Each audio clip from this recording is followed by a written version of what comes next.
Hi hello నమస్తే welcome back to our channel Akhila's world official. ఎలా ఉన్నారు ఫ్రెండ్స్?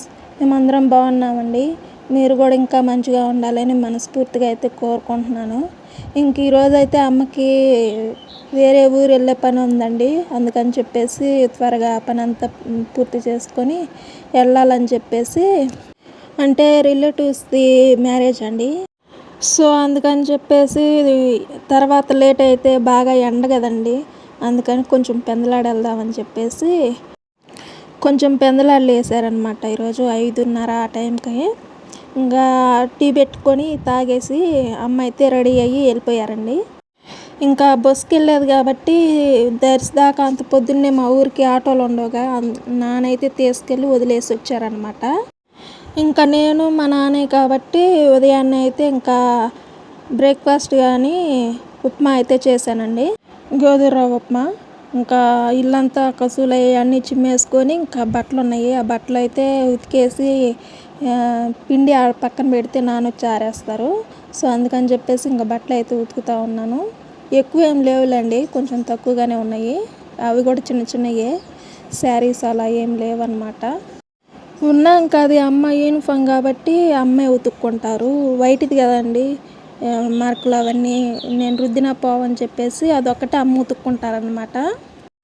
ఇంకా అమ్మ డ్యూటీకి వెళ్ళేటప్పుడు ఎప్పుడు యూనిఫామ్లోనే ఉంటారు కాబట్టి ఇంకా అంట్లు కసువులు అన్నీ అయిపోయిన తర్వాత బట్టలు కూడా ఉతికేస్తున్నా కదండి. నాన్న వచ్చిన తర్వాత బట్టలు కూడా అయితే ఉతకడం అయిపోయిందండి. ఇంకా నీళ్ళు పట్టి ఉన్నాయి కాబట్టి ఉతికినవన్నీ శుభ్రంగా పిండేసి అక్కడ దాని మీద వేసేస్తే నీళ్ళు కూడా ఒడిచిపోతూ ఉంటాయి, బట్టలు కూడా ఆరేయటానికి ఈజీగా ఉంటుంది అనమాట. అందుకని చెప్పేసి నేనైతే నాన్న వచ్చేసరికి బట్టలు అన్నీ రెడీ చేసి పెట్టేశాను. ఇంకా పని ఏం లేదండి. అన్ని పనుల కంటే నాకు కష్టమైన పని బట్టలు ఉతకటమేనండి.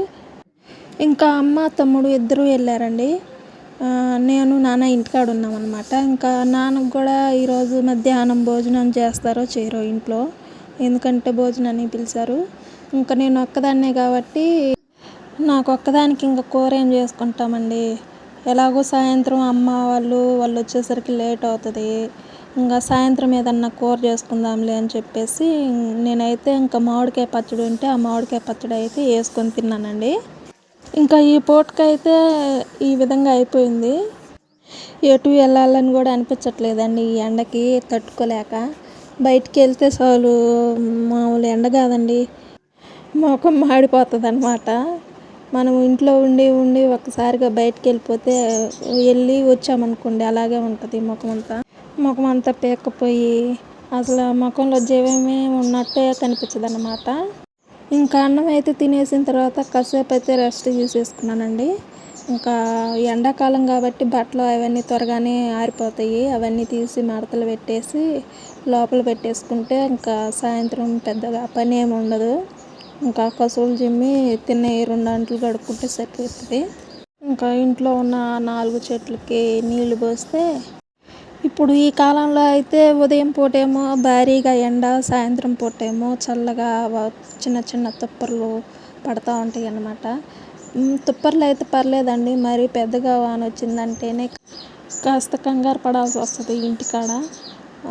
మాది కిందకు ఉంటుంది కాబట్టి దుమ్మంతా ఇంట్లోకి వచ్చేసి, ఇంకా విలేజ్ కాబట్టి కొంచెం పెద్దగా గాలి వచ్చినా కానీ తీగలు అవన్నీ పాడైపోయి కరెంట్ రాకుండా 1-2 రోజులు అలా ఉండాల్సి వస్తుంది. విలేజ్లో ఉండే వాళ్ళకి ఒక పూట ఇంట్లో అమ్మ వాళ్ళు లేకుండా ఉన్నా కానీ పెద్దగా ప్రాబ్లం ఏమీ అనిపించదండి. ఒక్కరం ఉన్నాము అనే భయం కూడా ఉండదండి. పక్కింటి వాళ్ళందరూ వచ్చి అప్పుడప్పుడు పలకరించిపోవడము, అన్నం వండుకున్నావా లేదా అని చెప్పేసి అలా అడుగుతూ ఉండడం, లేకపోతే రా మన ఇంట్లో ఉంది నేను వండాను తినిపోదురా అని చెప్పి పిలుస్తూ ఉంటారు. ఒకవేళ రావటానికి లేట్ అయినా కానీ మా ఇంట్లో పండుకుందురా అమ్మ వచ్చినాక పోదు అని చెప్పేసి ఇలా అంటాము. అవన్నీ చాలా బాగుంటుంది అన్నమాట. పల్లెటూరు వాతావరణం అంతా అందరూ మన వాళ్ళే అనే ఫీలింగ్ ఉంటుంది. పరాయి వాళ్ళు అనే వాళ్ళు ఎవరు ఉండరండి, అందరూ మన వాళ్ళే అనిపిస్తుంది విలేజ్ అయితే. సిటీలో అయితే ఎవరికి వాళ్ళేనండి, పక్కింట్లో ఏం జరుగుతున్నా కానీ ఎవరు పట్టించుకోరు అనమాట, మనకి ఎందుకులే అన్నట్లు ఉంటారు.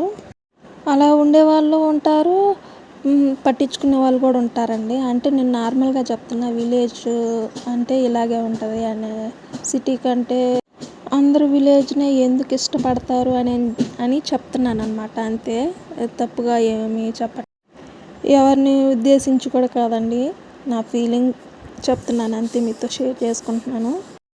ఈ వీడియో నచ్చితే లైక్ చేయండి.